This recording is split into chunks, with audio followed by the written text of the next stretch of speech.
नमस्कार मंडळी, मी तुमचा लाडका मित्र वरद विजय चव्हाण आणि मी तुम्हा सर्वांचं माझ्या युट्यूब चॅनलमध्ये स्वागत करत आहे.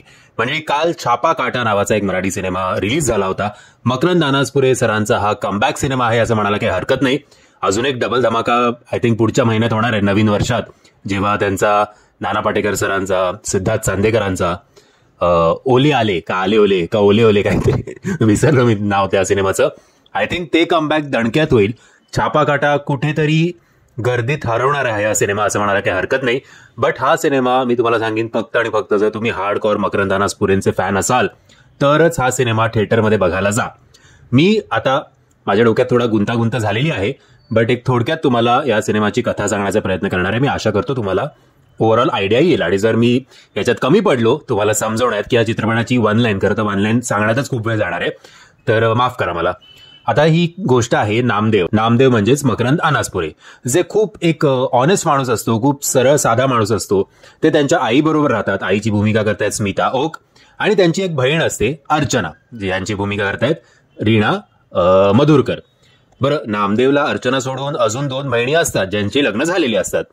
पण आता नामदेव यांचं लक्ष असतं की त्याच्या बहिणीचं म्हणजेच अर्चनाचं लग्न समीरची भूमिका केली आहे ऋतुराज फडके यांनी, त्याच्याशी लावून द्यावं, कारण अर्चनाचं समीरवर प्रेम असतं. बट समीरचे बाबा जे आहेत जयराज नायर, त्यांना समीरचं लग्न एका श्रीमंत मुलीबरोबर करायचं असतं. आता नामदेव म्हणजेच मकरंद नानासपुरे यांच्याकडे दुसरा कुठला पर्याय नसतो. आता त्यांना प्रिटेंड करायला लागतं, एक नाटक करावं लागतं की बाबा तो खूप श्रीमंत माणूस आहे म्हणून समीरच्या बाबांसमोर. आता एवढे पैसे आणायचे कुठून? तर नशीब नामदेवची साथ देतं, कारण याच वेळेला शनया नावाची एक मुलगी नामदेवच्या आयुष्यात येते. शनयाची भूमिका केली आहे तेजस्विनी लोणावळे यांनी, जी खूप श्रीमंत आहे. तिचे आजोबा आहेत, आजोबांची भूमिका केली आहे मोहन जोशी यांची खूप प्रॉपर्टी असते. आता शनया जी आहे म्हणजे तेजस्विनीच्या आजोबांनी असं म्हटलेलं असतं की तेजस्विनी एक शॉर्ट टेम्पर्ड किंवा आगाऊ मुलगी असं धरून की हिच्या नावावर मी माझी संपूर्ण प्रॉपर्टी फक्त तेव्हाच करणार जेव्हा ही माझ्या पसंतीच्या मुलाशी लग्न करेल, जो साधा आणि चांगल्या मनाचा माणूस असेल. आता शनयाचं खरं तर प्रेम आहे राहुल बरोबर, म्हणजे सुश्रुत मंकणी बरोबर.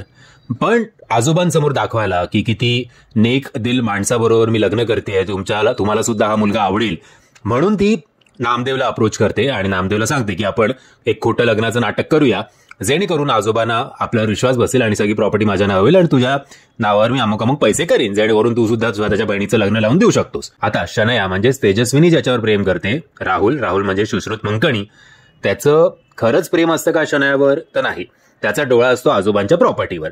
सो तिघाही आपापल्या पद्धतीने गेम्स खेळत असतात. मकरंद नानासपुरेला स्वतःच्या बहिणीचं लग्न लावायचं असतं म्हणून ते हे नाटक करतात.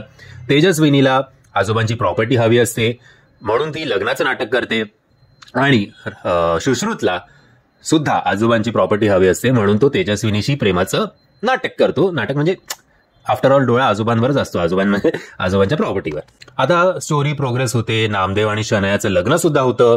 आजोबा सुद्धा खुश, समीरचे बाबा सुद्धा खूप इम्प्रेस होतात की ज्या मुलीबरोबर याचं लग्न होत आहे ती श्रीमंत घरातली आहे. आता ही सगळी गुंतागुंत जी आहे ती सुटणार कशी? सत्य लोकांसमोर म्हणजेच शनयाच्या आजोबांना किंवा समीरच्या बाबांना किंवा नामदेव हे काही डोंगाडोंगी जी काही करतोय, नौटंकी करतोय, ती उघडी पडणार का? त्याच्यासारख्या एक सज्जन माणसाला हे सगळं शोभतं का? राहुलचं पुढे काय होतं, ज्याचा आजोबांच्या प्रॉपर्टीवर डोळा असतो? अर्चना आणि समीरचं खरंच लग्न होतं का एवढी सगळी नाटकं करून? ह्या सगळ्या प्रश्नांची उत्तरं जर तुम्हाला जाणून घ्यायची असतील तर तुम्हाला हा सिनेमा बघायला हवा. थोडक्यात सांगायचं झालं तर एका भावा बहिणीची गोष्ट आहे. स्वतःच्या बहिणीचं लग्न लावून देण्यासाठी भाऊ कुठल्या थराला जाऊ शकतो, भले तो कितीही सज्जन असला तरी सुद्धा, आणि प्रॉपर्टी मिळवण्यासाठी सुद्धा मुलं कुठल्या लेवलला जाऊ शकतात याच्यावर आधारित ही संपूर्ण कथा आहे. आता 2023 सालच्या हिशोबाने हा सिनेमा सिनेमागृहात जाऊन बघणं योग्य आहे का? तर आय थिंक याचा अंदाज तुम्हाला ट्रेलर बघूनच आला असेल. आणि जेव्हा आपण 2000 किंवा 2010 सालच्या आसपास ज्या प्रकारचे मराठी सिनेमे यायचे त्याच्यात आणि याच्यात असा काही फारसा फरक वाटत नाहीये. मराठी सिनेमांच्या एक उजवी बाजू असते, ती उजवी बाजू म्हणजे प्रत्येक कलाकाराचा अभिनय. छोट्यातली छोटी व्यक्तिरेखा देखील आपल्याला लक्षात राहते. प्रत्येक जण अतिशय प्रामाणिकपणे काम करतात. पण कुठेतरी आत्ताचा बाकीच्या इंडस्ट्रीमध्ये घडणारे सिनेमे आणि आपण कुठल्या पद्धतीचे सिनेमे अजून करतोय तिकडे जरा डिफरन्शिएट करण्यात आपण कमी पडतो. आणि इन द एंड सगळे प्रेक्षकांवरच बिल फाडतात की मराठी प्रेक्षकांनीच पाठ फिरवली आणि मॉलवाले आम्हाला शोज देत नाहीयेत. भले आम्ही एका दिवशी 5-5 सिनेमे रिलीज करू, आमची मर्जी, पण प्रेक्षकांनी तिकडे आलं पाहिजे. हा जो काही अट्टहास आहे किंवा हा जो काही हट्ट आहे तो विचार करावा. असो, संदीप नवरेनी ही स्टोरी लिहिलेली आहे, डिरेक्शन सुद्धा त्यांचंच आहे, म्युझिक आहे गौरव आणि गणेश सुर्वे आणि मुकुल कळशीकर यांचं.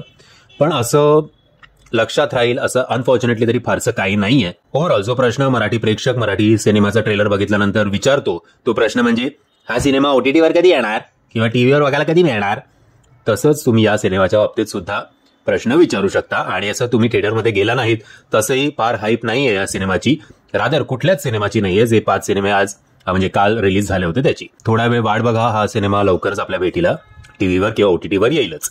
म्हणजे मी आशा करतो तुम्हाला हा व्हिडिओ आवडला असेल. जर तुम्हाला हा व्हिडिओ आवडला असेल तर प्लीज या व्हिडिओला लाईक, शेअर आणि चॅनलला सबस्क्राईब करायला विसरू नका. जय हिंद, जय महाराष्ट्र.